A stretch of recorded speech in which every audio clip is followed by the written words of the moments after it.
Hey guys, Mr. McKinney here, just doing part 2 of our Unit 1 review video. Alright, so I had done the left side limit using the top function when x is less than 2, the right side limit using the bottom function when x is greater than 2. Since the left side limit and the right side limit are equal to each other, that means that the limit as x approaches 2 of f of x would be equal to 1 as well. As long as the one-sided limits are the same, then the two-sided limit is equal to that value. Now notice that at 2, f of 2 is 5. So it is not equal to the value of the limit, because the limit doesn't mean what is the function at 2.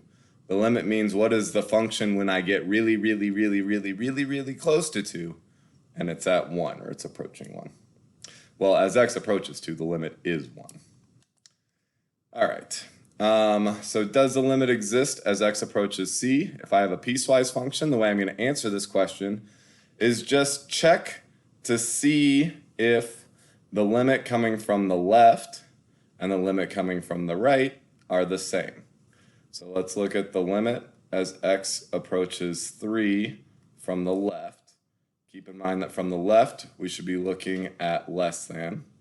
So the limit as x approaches 3 from the left of f of x would be 7 times 3 minus 10, 21 minus 10, which is 11.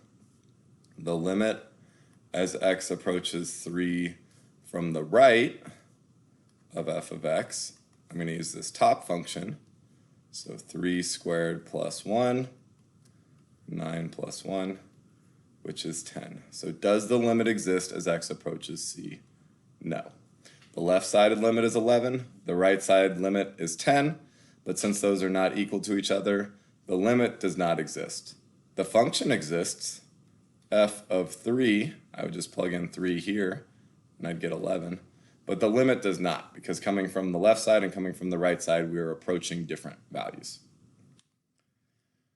Numerically, you would want to look at, if we had a table, what you're looking at is the pattern. So up here, as x is getting closer and closer and closer to 2, coming from the left side and coming from the right side, the values in the table are approaching 1/4 or 0.25.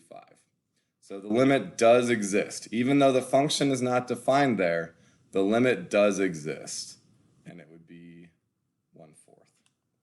And if you think about how this problem would actually work, if I factored the bottom here, I can make it x minus 2 and x plus 2, and then I could cancel out the x minus 2's, and I'd be left with 1 over x plus 2. So if I'm doing the limit as x approaches 2 of these two functions, 2 minus 2, 4 minus 4, that'd be 0 over 0. So I wouldn't be able to do it with this version. But after I reduce it, then I could plug in the limit as x approaches 2, and that's where the 1/4 comes from. So these graphs are almost identical. This one has a hole. This one, we've removed the hole. And then when we think about the limits, the one-sided limits for a step function, let's think about the different ways that that can look. So for example, the limit as x approaches 2.5. So 2.5 would be right here. Whether I'm coming from the left or the right, I'm at a value of 2. Same idea down here, 0.3. Whether I'm approaching from the left or the right, it's 0. Limit as x approaches 2 from the right. So as I approach 2 from the right side, I'm up there at positive 2. As I approach 2 from the left side, now I'm looking at this bar, I'm approaching the value of 1. And since these two are not equal to each other, this last limit, the limit as x approaches 2, does not exist. All right, spent a long time on limits. Hopefully the rest of this goes a little bit faster. Rates of change. There were two types of rates of change that we talked about. The average rate of change. The average rate of change is just the slope of the secant line. When you see average rate of change, it's just a slope calculation. It's the same slope formula that you've been using since Algebra 1. Show that you are using a slope calculation. So show the math if you want to make sure you get full credit, because there's a good chance that the AP exam will be in person this year. All right, so if I want the average rate of change for an object that's falling at this, not this rate, but the fall is modeled by this equation. So if I want the average rate of change from 1 to 3 seconds, sorry, x1 and x2, it's giving me the two x values. So I just need to plug each of those x values into this original equation. I like to make myself a little table. x1 was 1, x2 was 3. When I plug in 1, 16 times 1 squared is 16. When I plug in 3, 16 times 3 squared, 16 times 9, I think, is 144. All right, so then I'm just doing, like I said, a slope calculation. I would go ahead and write the slope formula and then plug in your values. 144 minus 16 over 3 minus 1. On the AP exam, you can stop right here. It's important that you show this step, especially the part on the bottom. Kids are tempted to do this math in their head, and they'll go straight from writing these numbers down to putting either 144 minus 16 over 2 or 128 over 2. You need to show where this 2 came from. Yes, I know that you can do that in your head. 3 minus 1 is 2. You need to show that step. Now, if you continue to work, that's okay. If you simplify this down, I think it's 64, that's fine, but you don't need to. And if you screw it up, you lose all the points, or at least most of the points. All right, when you are asked for an instantaneous rate of change, not average, but instantaneous rate of change means the rate of change at that time. It's just the slope of the tangent line. So average rate of change is the slope of the secant. Instantaneous rate of change is the slope of the tangent. It's also, you're going to see these terms difference quotient either on a test or on the AP exam. So if it says find the instantaneous rate of change using a difference quotient, it's referring to this formula. And you need to memorize this formula. And as we go through the class, we're going to try to practice recognizing it in different forms. So let's do an example. Same equation as before, but I want to find the instantaneous rate of change at 3 seconds. So it's not giving me two x values because I want to know at that instant.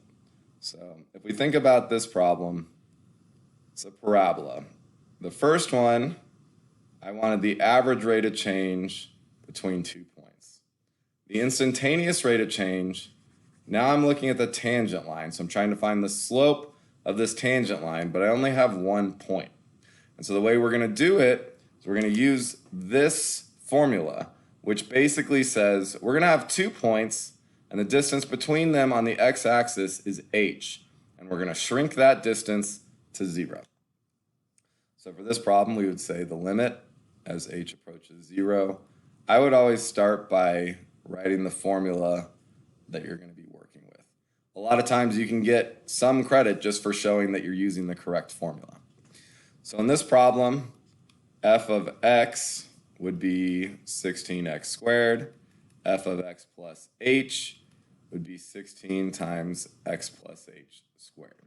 Now, if you want to work with t's, you can work with t's, or you can work with x's. It doesn't really matter. So the limit as h approaches 0, I'm going to switch everything to x's for this problem. So f of x plus h would be 16 times x plus h squared minus 16x squared over h. Now, anytime I have a limit, I want to just see if I can plug the value in. But I'd have 0 on the bottom, and I would end up getting 0 on the top. So I need to do some more work first. On these types of problems, you're going to need to multiply it out and simplify the numerator first. So the limit as h approaches 0. If I multiply out x plus h squared, make sure you actually multiply it out so you get that middle term. The xh and the xh together is going to be 2xh. So 16 times x squared plus 2xh plus h squared minus the 16x squared over h. Still need to keep simplifying. Haven't plugged in h yet, so I need to keep writing that limit statement. Limit as h approaches 0. 16x squared plus 32xh plus 16h squared minus 16x squared over h. Still can't plug in 0, but I can get rid of this positive 16x squared and the negative 16x squared. Now, some of you guys can just see that we can cancel out an h here. Some of you guys would like to factor it out first on the top. So h times 32x plus 16h divided by h. Either way, you're going to get rid of this h with one of the h's from each factor up top. So now I've got the limit as h approaches 0 of 32x plus 16h. Now I can plug in h is 0, so this is just 32x. Now, time, I switched to x for this problem, so I need to plug in 3. So 32 times 3, which would be 96 feet per second in this problem. Now you can plug this 3 in at this step if you want, and some of you guys are going to like that. I like to wait till the end because that way if the problem asks for the instantaneous rate of change at 3 seconds and at 4 seconds and at 5 seconds and at 6 seconds, I just take each of these numbers and plug it into this equation. If I plug in the x value earlier on, then I'd have to go back and redo it from that step every time. All right. The next section we covered was limits in indeterminate form. So when you had 0 divided by 0, or potentially later in the course, it'll be infinity divided by infinity. So if you have a limit that's in indeterminate form, it means you're going to have a hole, and it means that there is going to be a limit. So you're just going to have to do some work to figure out where that limit exists. So for example, limit as x approaches 2, x squared minus 4 over x minus 2. That would be 0 over 0, and we've done some problems like this. I'm going to go pretty quick. I would just go ahead and factor on the top, x minus 2, x plus 2. I can cancel out that factor, so this is really just the limit as x approaches 2 of x plus 2. I can plug in 2 now. 2 plus 2 is 4. So I know that this, if I graphed it, would have a hole or a removable discontinuity at x equals 2, and the y value would be 4. So at 2, 4, there would be a hole. Other than that, it would be the linear equation, y equals x plus 2, and there would just be that little hole there. All right, this one's a little bit trickier. So I'll do this one and then we'll wrap up part 2 of the video. So if I plug in 0, right now it'd be 0 on the top and 0 on the bottom. To get rid of the roots, you're often going to use the conjugate. So I'm going to multiply the top and the bottom by the conjugate here. So 1 over the square root of 11 plus x plus 1 over the square root of 11 over, same thing, because I have to multiply by the same thing on the top or the bottom. Otherwise, I'm breaking the rules of math. So when I multiply out on the top, I'm going to get, when these multiply, 1 over the square root of, actually, we're going to skip this problem. Are we?